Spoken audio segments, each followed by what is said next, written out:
Virando o jogo pelo poder da oração. E nós vamos continuar pensando e trabalhando este tema, porque para mim esta é a única forma de nós experimentarmos do querer e da vontade de Deus na nossa vida. Uma igreja que não ora é uma igreja que não experimenta de Deus. Uma casa que não ora é uma casa que não experimenta de Deus. E nós temos pensado sobre virar o jogo, sair de situações desfavoráveis para uma situação favorável. Ainda que você esteja perdendo de 7-1, né? Talvez para o Brasil é uma missão impossível, mas para a igreja é possível. Sabe por quê?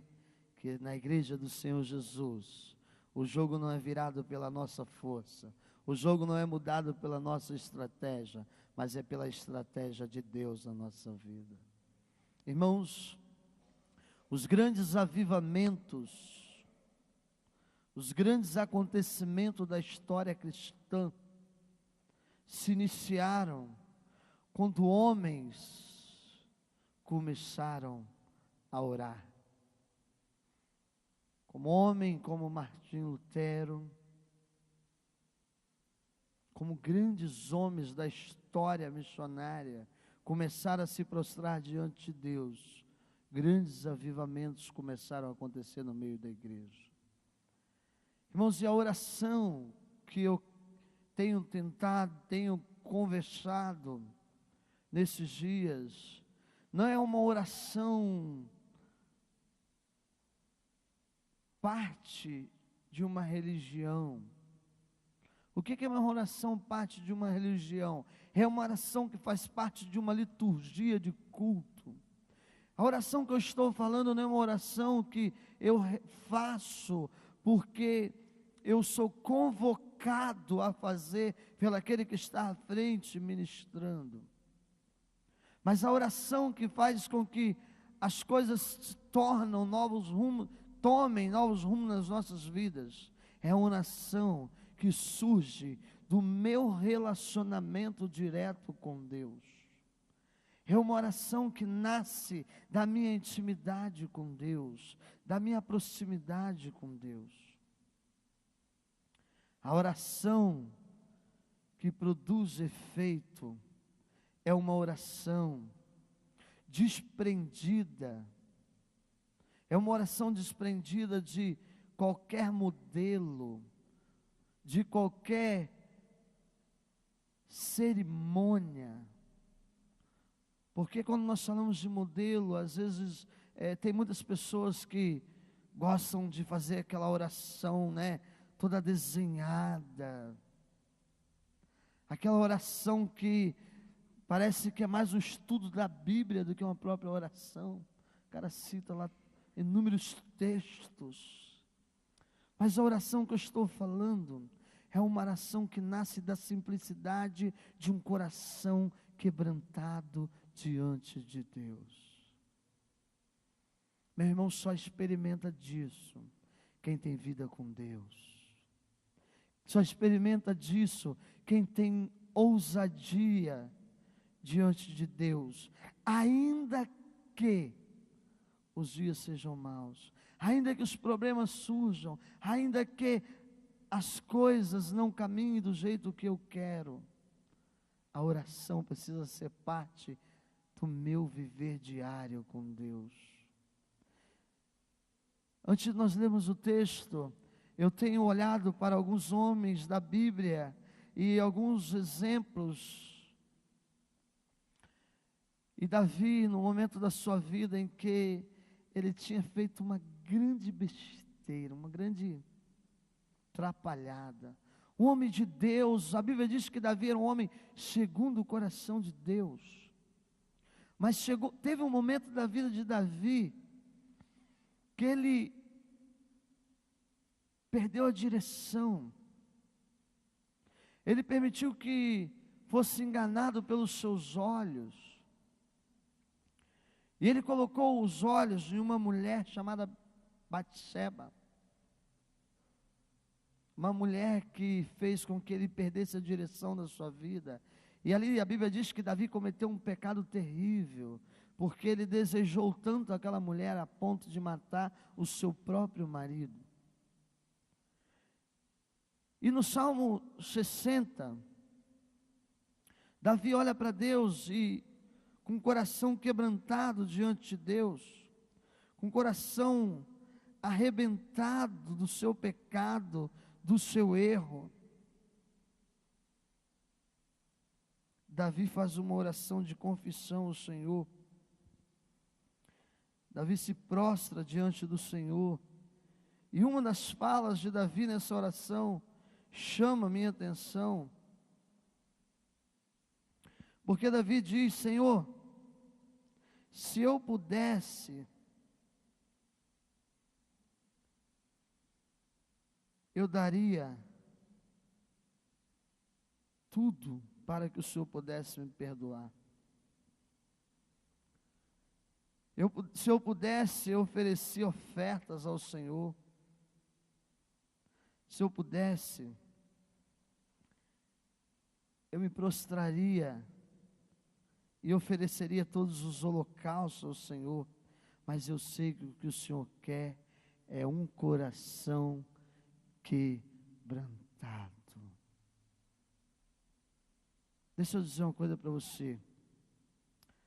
Leia comigo aqui Mateus 6,33.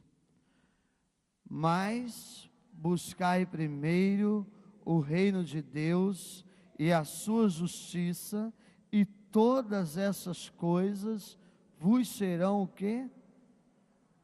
Acrescentadas. De que coisa Jesus está falando em Mateus 6,33? Esse texto Jesus encerra, depois dele dizer, olhar para as pessoas e dizerem assim: por que é que vocês estão correndo tanto? Por que é que vocês estão tão preocupados? Por que é que vocês vivem essa euforia? Por que é que vocês correm de um lado para o outro de uma maneira tão desesperada? O contexto dessa palavra, Jesus está dizendo assim: por que é que vocês não conseguem parar de correr tanto e confiar um pouco mais em mim? E quando eu olho para esse texto e eu vejo essa palavra de Jesus, eu fico imaginando o que Jesus está dizendo para nós hoje. Porque o tempo em que essa palavra aqui chega, provavelmente não tinha uma velocidade tão grande como a que nós estamos vivendo. Não tinha WhatsApp, não tinha internet, não tinha o celular tocando o tempo todo, se você não desligar ele. Não tinha caixinha de mensagem assoviando que está chegando mensagem para você o tempo todo. Não tinha o e-mail que você tem que abrir para toda hora ver quem mandou alguma coisa. Não tinha o trânsito que tem hoje, em que se você não sair na hora certa, você perde o horário. E eu fico pensando que como Jesus colocaria essa palavra, de que maneira essa palavra se encaixaria na nossa vida hoje. Talvez num tom de maior desespero. Vocês estão pensando que vão chegar aonde? Por que vocês andam tão corrido e não conseguem perceber que eu estou no controle de todas as coisas? E Jesus traz essa palavra e diz: busquem o meu reino, busquem a minha vontade. Querido, virar o jogo pelo poder da oração é viver verdadeiramente o governo e o reino de Jesus Cristo na minha vida. Sabe, irmãos, Há umas 2 semanas atrás eu destaquei esse ponto importante da oração, que é o controle de Cristo na nossa vida, o governo soberano de Deus em nós. E hoje eu trago de volta esse tema, para que nós possamos entender ele, destacando alguns pontos simples, mas eficazes nas nossas vidas, porque muitas vezes nós falamos do reino de Deus, e nós assimilamos o reino de Deus a alguns conceitos eclesiásticos que nós construímos em torno de nós. E aí às vezes nós usamos alguns jargões em dizer que eu preciso ir para a igreja no domingo de manhã, eu não posso fazer outra coisa porque eu preciso buscar primeiro o reino de Deus. Às vezes nós passamos a semana toda em reuniões eclesiásticas dizendo que eu preciso fazer isso porque eu preciso buscar o reino de Deus. Às vezes nós não temos tempo para nossa casa, para nossa família, nós não temos tempo para a esposa, não temos tempo para o marido, porque nós estamos carregando um jargão da religião e dizendo que eu preciso fazer, eu preciso ir, eu preciso participar, eu preciso estar ali, porque eu preciso buscar o reino de Deus. E aí essa palavra para mim, Jesus olha para nós e diz: quem foi que disse que essas coisas têm a ver diretamente com o meu reino? Porque o reino de Deus, Jesus, quando foi questionado sobre o seu reino, ele disse que o reino de Deus não dá para ser visto e dito, olha, ele está ali ou aqui, mas o reino de Deus está onde? Dentro de nós. Paulo diz que o reino de Deus não é comida, não é bebida, mas é justiça, paz e alegria no Espírito Santo. O reino de Deus não é comida, nem bebida, mas é justiça, paz e alegria do Espírito Santo. Virar o jogo pelo poder da oração, experimentar o poder da oração, é viver essas marcas do reino de Cristo na nossa vida. Quando nós olhamos para essas 3 palavras dentro da língua portuguesa, de uma maneira clara e simples para o nosso contexto, e a resposta que nós encontramos direta para a justiça é eu oferecer ao outro aquilo que é dele por direito. Justiça é eu dar ao outro aquilo que é dele por direito. Quantas vezes no decorrer da vida, no recorrer dos dias, eu e você negligenciamos aquilo que é do outro por direito, em nome de um reino que nós mesmos construímos, mas que não é o reino de justiça de Deus. E principalmente se nós olharmos para esta justiça e tivermos como princípio de justiça a Bíblia, que nos direciona, que nos coordena como servos de Cristo Jesus. Porque quando eu olho para a palavra de Deus e aquilo que a Bíblia diz que eu preciso exercer sobre o meu próximo, aquilo que você tem que receber o direito bíblico é cuidado, amor, dedicação, zelo, afeto. E às vezes nós estamos correndo tanto que eu não consigo amar, eu não consigo cuidar e eu não consigo zelar. Dentro desse contexto em que Jesus diz: busque em primeiro lugar o meu reino, Jesus está dizendo que as pessoas estão correndo mais atrás de outro Senhor. Dentro do capítulo 6 de Mateus, ele apresenta um outro Senhor da humanidade que tem dominado e feito com que nós entremos nessa rotina, nessa correria. Ele vai dizer que o Deus deste tempo, que tem se levantado contra o governo de Cristo, se chama Mamon. Mamon, dinheiro, aquele que tem dominado os corações e a mente. Mateus 6:24. Vocês não podem agradar a dois senhores. Eu invisto na minha profissão, eu perco noite na minha profissão, eu perco o dia, eu abandono a minha casa, eu abandono a minha família, eu abandono a igreja, eu abandono os princípios do reino na minha vida por causa da minha profissão, e depois eu vou para a igreja, eu me coloco de joelho, eu quero de alguma maneira milagrosa experimentar do poder de Deus, da vontade de Deus, mas eu estou caminhando totalmente longe do governo de Deus, e jamais experimentaremos do governo, do controle e da intimidade com Deus, se caminharmos dessa maneira.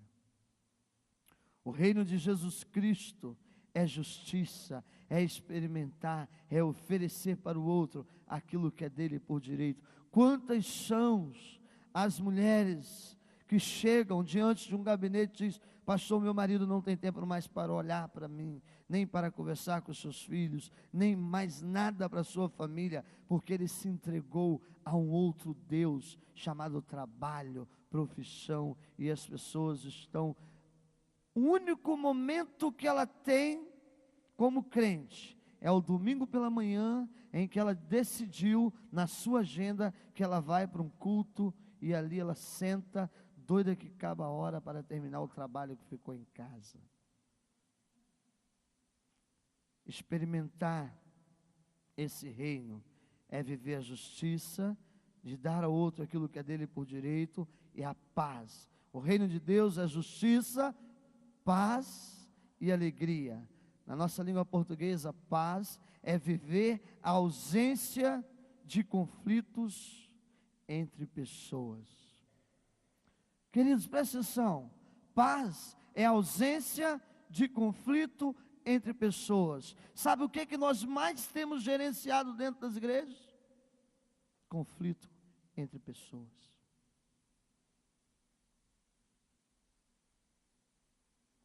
O que nós mais temos gerenciado é conflito entre pessoas, e o reino de Deus é a ausência de conflito. Conflito nos lares, conflito no casamento, conflito do relacionamento entre pai e filhos, conflito entre marido e mulher, conflito entre irmão e irmã, entre pessoas do corpo de Cristo, e nós passamos a maior parte da nossa vida gerenciando conflitos aqui e ali, e aonde está a marca, a presença desse reino que nós precisamos viver, para que nós possamos experimentar do poder da oração e dessa intimidade no meio de nós.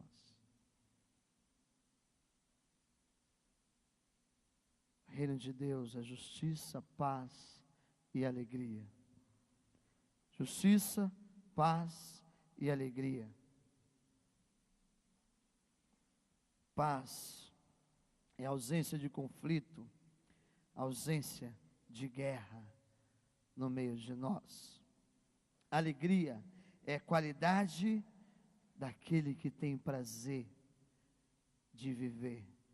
Alegria, qualidade daquele que tem prazer nas coisas que fazem, qualidade daquele que tem prazer naquilo que está executando. Por quê? Porque esta alegria vem do Espírito de Deus que habita em nossos corações. A alegria vem do Espírito de Deus. Meu irmão, nós precisamos refletir essas coisas. Nós precisamos refletir essas coisas. A alegria do Senhor, a nossa força é. A alegria do Senhor, a nossa força é. O O salmista diz: alegrei-me quando me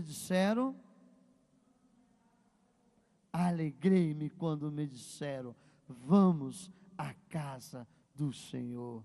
A casa do Senhor é um lugar de alegria plena, é um lugar de paz, é um lugar de justiça, é um lugar da presença do reino de Deus. E a presença do reino de Deus precisa ser evidenciada no meio de nós. E se ela não tem sido, nós precisamos começar a clamar, nós precisamos começar a orar para que o Senhor, o dono dessas coisas, aquele que está no controle, aquele que governa, nos encha da sua presença. E aí Paulo vai dizer que nós precisamos ter cuidado com as obras da carne, do pecado no meio de nós, que é inimizade, que é ciúme, que é facções, que é idolatria, feitiçaria, e ele vai falando, e aí depois ele diz: mas o fruto que o Espírito produz é amor, alegria, paz, domínio próprio, benignidade, bondade, mansidão, e contra essas coisas não tem discussão. Contra essas coisas não tem conflito. Não é assim?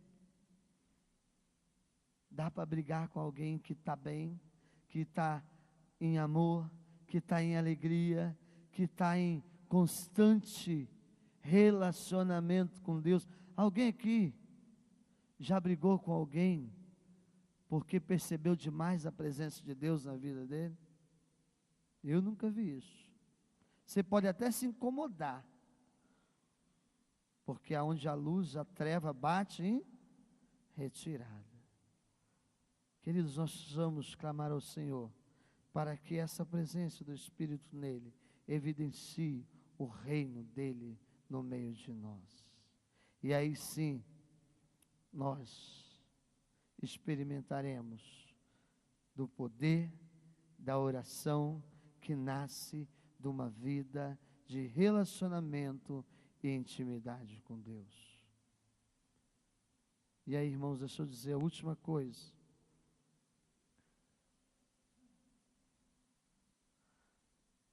Você tem conseguido orar? Você tem prazer em orar? Você tem alegria em orar?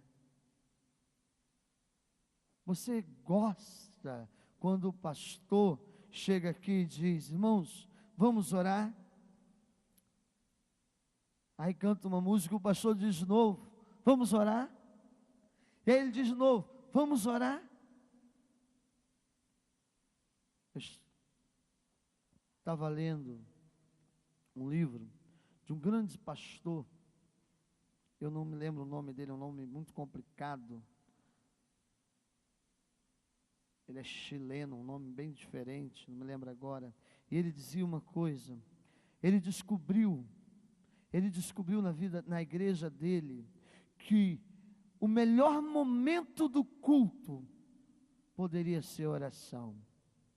O melhor momento do culto, o melhor momento da celebração poderia ser oração. E ele, juntamente com outros líderes da igreja, começaram a buscar isso. E sabe o que aconteceu na vida daquela igreja? Eles passaram a ter a maior parte da liturgia daquela igreja na oração.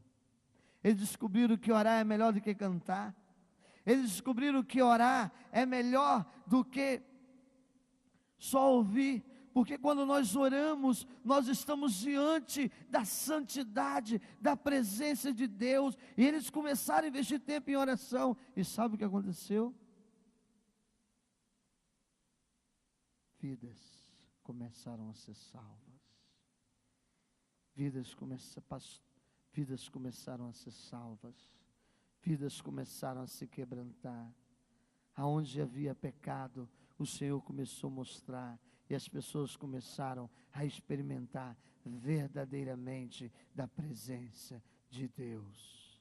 Irmãos, nós precisamos orar para que o Senhor venha e se faça presente no meio de nós, e que governe como rei, como aquele que tem autoridade, como aquele que tem o domínio, como aquele que tem o controle da nossa vida e da nossa história, e que nós, como servos desse rei, possamos nos submeter àquilo, ao seu domínio, ao seu controle e à sua autoridade. Baixe sua cabeça e fale com Deus nesse momento. Fale com Deus. Eu não sei o que a oração representa para você. Eu não sei até agora o que a oração representa na vida dessa igreja. Eu ainda não sei o tempo que nós temos investido em oração, o tempo que a sua casa tem dedicado em oração, e também não sei quais são os conflitos que você tem gerenciado. Mas a verdade é, se você começar a buscar, se você começar a clamar, o Senhor vai ouvir a sua oração. Mas você precisa verdadeiramente se quebrantar na presença do Senhor. Você precisa verdadeiramente permitir que a sua mente seja levada cativa ao Senhor. Ó Deus eterno, querido Pai, amado Jesus Cristo, em nome de Jesus, estabeleça o controle, o domínio e a autoridade do Senhor na nossa vida, na nossa mente e no nosso coração. Que, ó Deus, em nome de Jesus Cristo, ó Pai, nós possamos entrar na sua presença com o nosso coração quebrantado. Que nós possamos entrar na tua presença, ó Deus, e reconhecer as nossas transgressões, reconhecer os nossos erros. Ah, Senhor, como é bom, Pai, ter a convicção do cuidado, do amor do Senhor. Ó Deus, como é bom, Pai, poder falar contigo. Ah, Senhor, visita essa igreja, Pai, com teu poder, com a tua autoridade. Deus, a tua palavra diz que os milagres acompanharam os que creram, e nós cremos no Senhor, por isso nós queremos ver o milagre do Senhor neste lugar, Pai. Ó Deus, eu creio que os milagres do Senhor chegam onde tem a sua presença, Pai. Por isso, se alguém aqui neste lugar precisa de um milagre na sua vida, se precisa de um milagre, ó Deus, na sua família, se precisa de um milagre no seu lar, na vida do seu filho, na vida do esposo, da esposa, da mãe, Deus começa a operar milagres no meio de nós, Pai, para que nós possamos ver a manifestação da vontade do Senhor neste lugar. Que isso não nos assuste, ó Deus, mas que isso nos coloque debaixo das tuas asas, Pai. Ó Espírito Santo de Deus, que as nossas orações não sejam uma liturgia, mas seja uma oração que venha de um relacionamento sincero com o Senhor, Pai. Que, ó Deus, esses nomes que foram colocados aqui nessa noite, esses doentes que foram colocados aqui, Pai, esses nomes que foram colocados, que possam receber o poder do Espírito sobre as suas vidas, receberem milagres, Senhor. Que, ó Deus, esse pedido que são colocados aqui nessas casinhas, ó Pai, que vidas alcancem, ó Deus, aquilo que necessitam. Que, ó Deus, em nome de Jesus Cristo, o Senhor arranque de dentro de nós toda barreira espiritual. Que o Senhor arranque dos nossos corações, Jesus, tudo que impede a ação do Senhor neste lugar. Deus, que o Senhor arranque, Jesus, todo sentimento contrário à vontade e ao governo do Senhor no meio de nós, e realize, Jesus, a tua obra neste lugar, pelo poder do teu Espírito Santo. Deus, nós queremos ver vidas salvas, Nós queremos, ó Deus, que o Felipe seja resgatado daquele lugar. Nós queremos que o Felipe seja um teus filhos, um filho resgatado das trevas, e que venha nesse lugar testemunhar da obra do Senhor na vida dele, porque o Senhor é um Deus de milagre, é um Deus que opera todas as coisas, Pai. Por isso, lá naquela cadeia, nesse momento, visita esse menino, transforme aquele coração, liberta de toda corrente espiritual maligna sobre a vida dele, meu Pai. E que, ó Deus, ele possa entender o domínio e o controle do Senhor sobre a sua vida e a sua história. Que toda decisão tomada neste lugar, ó Deus, que todas as decisões tomadas nessa igreja não sejam decisões humanas, mas sejam decisão pautada no teu querer e na tua vontade, Pai. Ó Deus, que todas as atividades, todos os ministérios, que cada ministério, ó Deus, sejam ministérios de cumprimento da tua vontade, Pai. Capacita cada líder, cada professor, encha do teu Espírito, Pai. Que as suas bocas sejam instrumento do Senhor para, ó Deus, proclamarem a tua palavra, Jesus. Ó Pai, obrigado, Jesus, porque o Senhor é Deus e não há nada que o Senhor não conheça. Por isso, visita, sonda, examine os nossos corações e nos conduza por um caminho de verdade e de justiça. Em nome de Jesus Cristo. Amém e amém.